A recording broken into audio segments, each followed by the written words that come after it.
Well, good morning, Tom. I want to take a moment here and review the swing evaluation we had the other day. As we take a look at at your swing here, I want to kind of rewind you back to the beginning here. I know you had a couple swings there real quick, and we got you in and got you out. But initially, what I would say, or what as we take a look at this here, one of the things that we all think about, and what we all look about, flexibility and or our ability to turn back and turn through the ball.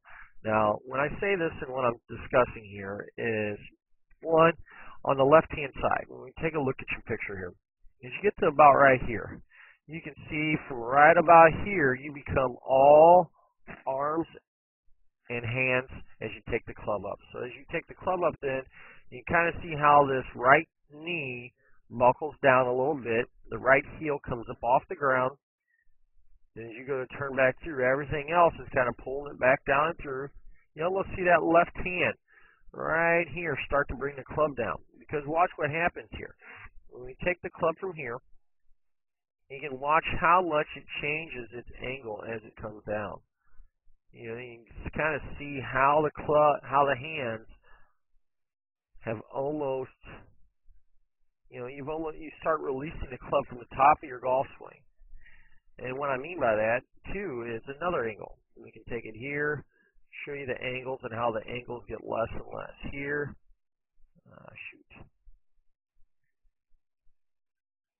here, to here,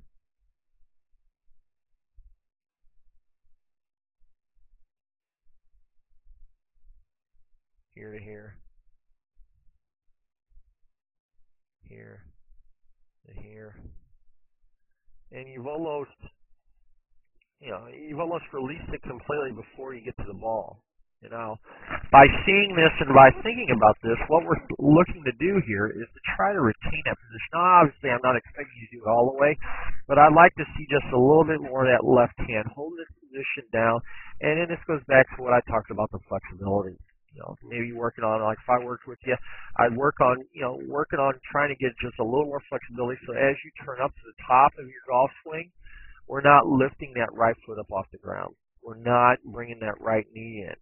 Look how big of a position. It starts here and moves all the way to here as you look at this. Actually, let me redo this here. So right here, that's where your knee went to here to here.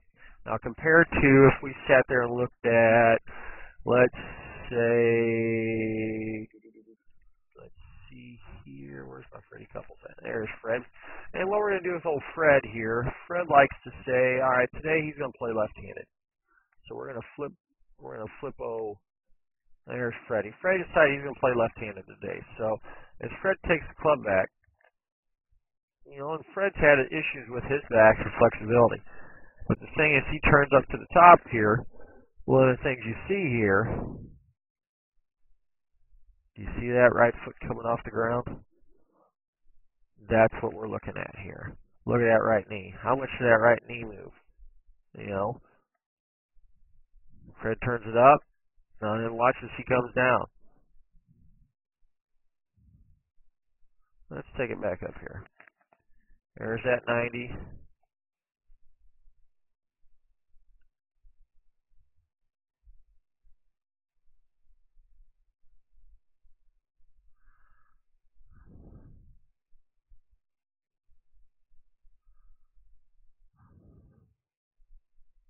Still holding that position as he comes into impact. And you can just see the differences of how your angles become greater as you come down, showing us that as you come down into it, you're releasing that club from the top. Now, obviously, with your golf swing, when I say working on some flexibility, one, working on some basic stretching, getting you to make a little turn, with a ball or doing something. And I can discuss those with you down at the range, but just getting you into a little better position there, one, and you can just see the difference. Here's Fred coming down into it and then turning through. When we look at right as an example right here. Look at the difference, and I want to just show you just the difference. Look right here at his hips. See how the hips have turned through, weight's pushed off this left side going to the right. You can still see how your left hip is still back on the left-hand side, and that left foot is still on the ground. Look at Fred's here over here. Coming off, doing the same thing. You know, all arms, all upper body, no lower body at all. You know, lower body is so sporous, but still we're supposed to be able to turn through and transfer that weight effectively. I think that's a big key role here with your golf swing here, Tom. You know, one, when you talk about distance, you talk about positioning, I think that makes all the difference in the world with you as you come down and through. Now, when we look behind, we're going to see a very similar thing. That's you flipped around, deciding to play right-handed today. Let's flip it back here. And then we'll go back into here, and it's the same type of thing. Then we go into posture here.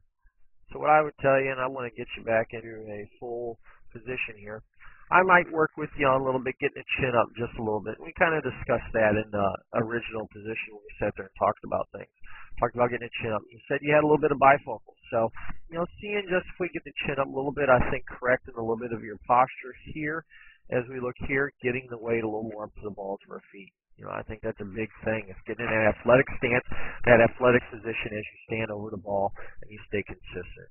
So these are all just a few little things I'd talk to you or work with you about, but I think, you know, getting you into a better position, getting you a better turn through the ball, I think is key. And I will show you just here as you get up here. Here's impact. All right. Now you might as well just stop your golf swing right there, you know, and when I talk about your turn, because look at your left buttocks here.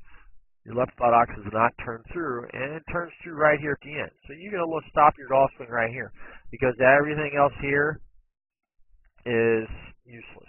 No energy transfer, all that wasted energy that, you know, you're turning through. Whereas if we were turning that through it coming into the ball, that would make all the difference in the world, Tom.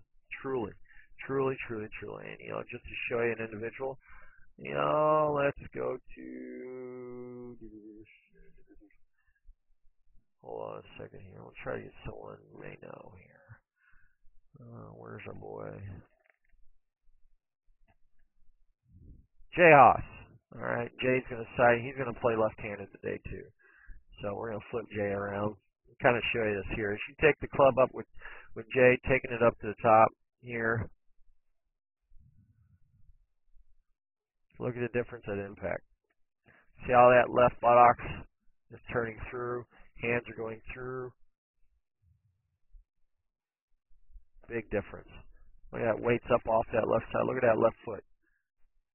And it all stems from, even if just feeling that position. You know, now we're all going to turn through differently, but it's depending on how we're turning through. If we've got that little bit of torque or that turn through the point of impact. So, just as a reminder, just as a review, we talked about your posture and the stance here at the end, getting the weight up on the balls of the feet, getting the chin up just a little bit. Second, we talked about a little more flexibility, a little more turn through the ball, being able to turn through to that right side from that left side, getting the weight off the left, utilizing that weight transfer in your golf swing, maybe help you get a little more distance. So by seeing this and by looking at this, this is what I'll show you here. Is, you know, just feeling that position down and through. Now, if you have any questions, by all means, Tom, I want you to give me, you know, let me know when I'm down there at the range, or give me a call sometime. 304-724-6539, or shoot me an email at michaelwyattgolf@gmail.com.